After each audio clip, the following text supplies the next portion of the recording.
continuing, cutting from the Dailygraph, 8th August, pasted in Mina Mare's journal. There was of course a considerable concussion as the vessel drove up on the sand heap. Every spar, rope, and stay was strained, and some of the top hammer came crashing down. But strangest of all, the very instant the shore was touched, an immense dog sprang up on deck from below as if shut up by the concussion, and running forward, jumped from the bow on the sand, making straight for the steep cliff where the churchyard hangs over the laneway to the east pier so steeply that some of the flat tombstones, thruffsteins or through-stones as they call them in the Whitby vernacular, actually project over where the sustaining cliff has fallen away. It disappeared in the darkness, which seemed intensified just beyond the focus of the searchlight. It so happened that there was no one at the moment on Tate Hill Pier, as all those whose houses are in close proximity were either in bed or were out on the heights above. Thus, the coast guard on duty on the eastern side of the harbour, who at once ran down to the little pier, was the first to climb on board. The men working the searchlight, after scouring the entrance of the harbour without seeing anything, then turned the light on the derelict and kept it there. The coastguard ran aft, and when he came beside the wheel, bent over to examine it, and recoiled at once as though under some sudden emotion.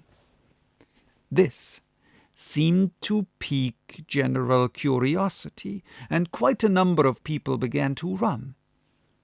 It is a good way round from the West Cliff by the drawbridge to Tate Hill Pier, but your correspondent is a fairly good runner, and came well ahead of the crowd.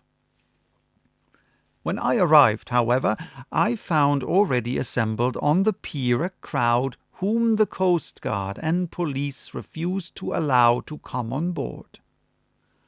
By the courtesy of the chief boatman, I was, as your correspondent, permitted to climb on deck, and was one of a small group who saw the dead seaman whilst actually lashed to the wheel.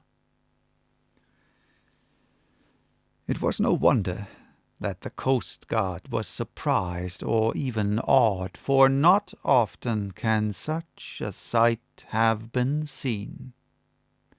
The man was simply fastened by his hands, tied one over the other to a spoke of the wheel. Between the inner hand and the wood was a crucifix, the set of beads on which it was fastened being around both wrists and wheel, and all kept fast by the binding cords. The poor fellow may have been seated at one time, but the flapping and buffeting of the sails had worked through the rudder of the wheel and dragged him to and fro, so that the cords with which he was tied had cut the flesh to the bone. Accurate note was made of the state of things, and a doctor, Surgeon J.M. Caffin of 33 East Elliot Place, who came immediately after me, declared, after making examination, that the man must have been dead for quite 2 days. In his pocket was a bottle, carefully corked, empty, save for a little roll of paper, which proved to be the addendum to the log. The Coast Guard said the man must have tied up his own hands, fastening the knots with his teeth. The fact that a Coast Guard was the first on board may save some complications later on in the Admiralty Court, for coast guards cannot claim the salvage, which is the right of the first civilian entering on a derelict. Already, however, the legal tongues are wagging, and one young law student is loudly asserting that the rights of the owner are already completely sacrificed, his property being held in contravention of the statutes of Mortmain, since the tiller as emblemship, if not proof of delegated possession, is held in a dead hand. It is needless to say that the dead steersman has been reverently removed from the place where he held his honourable watch and ward till death. A steadfastness as noble as that of the young Casabianca, and placed in the mortuary to await inquest. Already the sudden storm is passing, and its fierceness is abating. Crowds are scattering homeward, and the sky is beginning to redden over the Yorkshire wolds. I shall send, in time for your next issue, further details of the derelict ship which found her way so miraculously into harbour in the storm. Whitby, 9th August. The sequel to the strange arrival of the derelict in the storm last night is almost more startling than the thing itself. It turns out that the schooner is a Russian from Varna and is called the Demeter. She is almost entirely in ballast of silver sand, with only a small amount of cargo, a number of great wooden boxes filled with mould. This cargo was considered to a Whitby solicitor, Mr. S. F. Billington of 7 The Crescent, who this morning went aboard and formally took possession of the goods consigned to him. The Russian consul, too, acting for the charter party, took formal possession of the ship and paid all harbour dues, etc. Nothing is talked about here today except the strange coincidence.